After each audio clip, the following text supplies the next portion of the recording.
नमस्कार, आप देख रहे हैं पहाड़ टीवी और मैं हूं आपके साथ स्मिता पटवार। चलिए रुक करेंगे उत्तराखंड की तमाम बड़ी खबरों का, लेकिन उससे पहले एक नजर आज की हेडलाइंस पर। भतीजे के मुंडन संस्कार में शामिल हुए योगी आदित्यनाथ, समारोह में लगे 4 चांद। मुख्य सचिव ने केदारनाथ धाम पहुंचकर लिया यात्रा तैयारियों का जायजा, 6 मई को खुलने हैं कपाट। अल्मोड़ा के सर्फ में एससी जाति के दूल्हे को घोड़े से उतारने का आरोप, पीएम मोदी से की शिकायत। शादी समारोह में शिरकत करने गए युवक की तेज रफ्तार वाहन की चपेट में आने से मौके पर हुई मौत। खटीमा के आरिफ हत्याकांड का खुलासा, रंजिश में दोस्त ने की थी हत्या। कल पौड़ी जिले के पंचूर गांव में उत्तर प्रदेश के मुख्यमंत्री योगी आदित्यनाथ के सबसे छोटे भाई के बेटे का मुंडन संस्कार हुआ। योगी इस समारोह में मौजूद रहे। भाई के घर पर करीब 150 मेहमान इस मुंडन संस्कार समारोह में मौजूद रहे। आसपास के गांव के खास मेहमान भी वहां मौजूद रहे। योगी की उपस्थिति से ये मुंडन संस्कार खास बन गया। इस मौके पर उत्तराखंड के कैबिनेट मंत्री धन सिंह रावत भी मौजूद थे। 3 मई को गंगोत्री यमुनोत्री धाम के कपाट खुलने के साथ ही उत्तराखंड की 4 धाम यात्रा का पहला चरण शुरू हो चुका है। अब 6 मई को केदारनाथ धाम के कपाट खोले जाने हैं। केदारनाथ धाम के कपाट खुलने की सभी तैयारियां लगभग पूरी हो चुकी है। बुधवार को मुख्य सचिव डॉक्टर एस.एस. संधू भी तैयारियों का जायजा लेने केदारनाथ धाम पहुंचे थे। मुख्य सचिव डॉक्टर एस.एस. संधू को केदारनाथ धाम में जो खामियां मिली उसको दुरुस्त करने के उन्होंने अधिकारियों को निर्देश दिए। इसके अलावा मुख्य सचिव ने केदारनाथ धाम में चल रहे पुनर्निर्माण कार्यों का भी निरीक्षण किया। मुख्य सचिव संधू ने यात्रा से जुड़े विभागों को समय पर सभी तैयारियां पूर्ण करने के निर्देश दिए। मुख्य सचिव ने मंदिर सहित आसपास के क्षेत्रों का गहनता से निरीक्षण किया। चंपावत उपचुनाव को लेकर सरगर्मियां तेज हो गई हैं। हालांकि अभी तक कांग्रेस ने अपना प्रत्याशी घोषित नहीं किया है। विधानसभा चुनाव में मुस्लिम यूनिवर्सिटी मामले ने कांग्रेस की लुटिया डुबाई थी। अब कांग्रेस नेता हरीश रावत ने गोलजीयू देवता की शरण में जाकर न्याय मांगने की बात कही है। साथ ही उन्होंने बीजेपी पर तीखा हमला बोला है। उनका कहना है कि धामी सरकार मुस्लिम यूनिवर्सिटी के गर्भ से निकली हुई है और इसका खामियाजा उपचुनाव में बीजेपी भुगतेगी। आपको बता दें कि यूपी के सीएम योगी आदित्यनाथ के उत्तराखंड दौरे पर हरीश रावत ज्यादा कुछ तो नहीं बोले, लेकिन उन्होंने कहा कि अब योगी आदित्यनाथ योगी कम और नेताओं की कतार में ज्यादा शामिल हो गए हैं। ऐसे में योगी आदित्यनाथ सही है या राजनीतिक आदित्यनाथ सही है, इसका विश्लेषण आपको करना होगा। उन्होंने आरोप लगाया कि पिछली बार योगी आदित्यनाथ काफी झूठ बोलकर गए थे।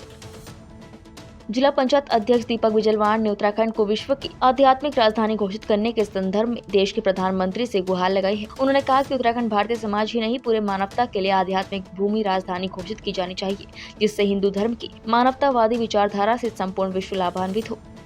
पिछले वर्ष भी इस विषय पर बात की है। देखिए, मेरा ये मानना है कि जिस तरह से मुस्लिम समाज में उनके किसी भी जगह विदेशी धरती पर भी अगर वो लोग हैं कहीं पर भी, तो उनके जो वारिसन हैं वो जानते हैं कि हमारा एक तीर्थ है, वो है आपका मक्का मदीना, उसको अपनी कैपिटल के तौर पर देखते हैं। उसी तरह से मेरा कहना है कि हम ये चाहते हैं, माननीय प्रधानमंत्री जी से मेरी मांग पिछले वर्ष भी मैंने अपना एक ज्ञापन प्रेषित किया और जब कल अक्षय तृतीया के वर्ष पर मैंने उस शुभ दिवस पर चुना है कि हम लोग भारत के प्रधानमंत्री जी से ये मांग करते हैं कि उत्तराखंड को आध्यात्मिक राजधानी के तौर पर नवाजा जाए। उसका कारण है क्योंकि उत्तराखंड देश और दुनिया में आध्यात्मिक तौर तरीकों के लिए जानी जाती है और यहाँ पर आप देख रहे हैं चारों धाम, और आप देख रहे होंगे कि उत्तराखंड की माटी को छूने मात्र से ही व्यक्ति ये मान लेता है कि वह आज वास्तव में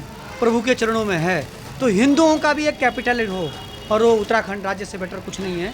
और ये बात मेरा मुख्यमंत्री जी से भी निवेदन है और अपने प्रधानमंत्री जी से भी निवेदन है कि इन इश्यू पर जरूर इश्यू हो, क्योंकि जिस तरह से आज योगा को विश्व पटल पे हमारे देश ने लाया है, उसी तरह से हिंदुओं की राजधानी और आध्यात्मिक राजधानी के तौर पर ये उत्तराखंड को नवाजा जाए। और मुझे भरोसा है कि हमारे इस प्रस्ताव को इस बार हमने एक संकल्प के तौर पर उतारा है। अभी गांव-गांव से तहसील स्तर पर जाकर हमारे जो ग्रामीण के जो हमारे जागरूक कार्यकर्ता हैं वो भी तहसील स्तर पर जाकर ज्ञापन देंगे प्रधानमंत्री जी को कि जब हम लोग हिंदू की बात करते हैं या हमने जब आगरा का नाम बदला है या हम तमाम जगह हम नाम परिवर्तन करते हैं या हम जानते हैं कि नामों का एक महत्व है, उसी प्रकृति में उत्तराखंड का एक बहुत बड़ा महत्व है देवी शक्तियों को लेकर, आध्यात्मिकता को लेकर और हिंदू को लेकर। तो मेरा मानना है कि ज़रूर उत्तराखंड को हमारे देश की सरकार उत्तराखंड हिंदुओं की कैपिटल होगी, राजधानी होगी। पुलिस अधीक्षक रुद्रप्रयाग आयुष अग्रवाल ने कहा कि यात्रा में पुलिस की बेहद अहम भूमिका रहती है। इसी के मद्देनजर हर व्यवस्थाओं को पहले ही चौक चौबंद कर दिया जाएगा। यात्रा बेहतर तरीके से संचालित हो, इसमें श्रद्धालु, तीर्थ पुरोहितों, वाहन चालकों सहित जो भी वर्ग यात्रा से जुड़ा है, उन सबके बीच बेहतर सामंजस्य की सबसे अधिक जरूरत है। पुलिस अधीक्षक कार्यालय सभागार में जिले के प्रिंट और इलेक्ट्रॉनिक्स मीडिया के प्रतिनिधियों से वार्ता करते हुए एसपी आयुष अग्रवाल ने कहा कि यात्रा रूटों पर जाम की समस्या पैदा न हो, इसके लिए अल्टरनेट रूट इस बार बनाए गए हैं। जिन कस्बों में जाम की ज्यादा समस्या है, वहां पर ट्रैफिक पुलिस सक्रिय रहेगी। इसके साथ ही पैदल मार्ग पर यात्रियों की सुरक्षा का विशेष ध्यान रखा जाएगा। को देखते हुए और मौसम को देखते हुए वो नीचे से ऊपर जाने वाले लोगों को सोनप्रयाग को रोका जाएगा। वो जो समय है वो डिपेंड करेगा कितनी भीड़ आ रही है। अगर अधिक भीड़ आ रही है, क्योंकि आपको पता है कि लोग जाते हैं, कोई शाम तक पहुंच रहा है, 8 बजे तक 9 बजे तक पहुंच रहा है, फिर वो दर्शन के लिए लाइन में लगता है, उसके बाद में वो वापस नहीं आ पाता और वहाँ पैसे भी चला जाता है, वो सेफ नहीं है। उस चीज़ को हम लोग अवॉइड करना चाहेंगे। जनपद उधम सिंह नगर के जसपुर में फिर एक बार तेज रफ्तार का कहर देखने को मिला है, जहां कोतवाली क्षेत्र के ठाकुर द्वारा चुंगी पर बीती 3 मई की देर रात बाइक सवार युवक की अज्ञात वाहन की चपेट में आने से मौत हो गई। बताया जा रहा है कि ठाकुर द्वारा निवासी जसपुर अपनी रिश्तेदारी में रह रहा था। युवक ठाकुर द्वारा शादी समारोह से वापस जसपुर लौट रहा था, जहाँ पर अज्ञात वाहन से उसकी टक्कर हो गई, जिससे युवक की मौके पर ही मौत हो गई। मौत की सूचना से परिवार में कोहराम मच गया है। वहीं मौके पर पहुंची पुलिस ने शव को पंचनामा भर पोस्टमार्टम के लिए भेज दिया है और अज्ञात वाहन की तलाश की जा रही है। रात में सूचना मिली थी कि ठाकुरद्वारा चुंगी के पास एक अज्ञात वाहन ने एक मोटरसाइकिल सवार को टक्कर मारकर गिरा दिया है। तो हम वहाँ मौके पर पहुँचे तो जो बाइक सवार था उसकी मृत्यु हो गई है।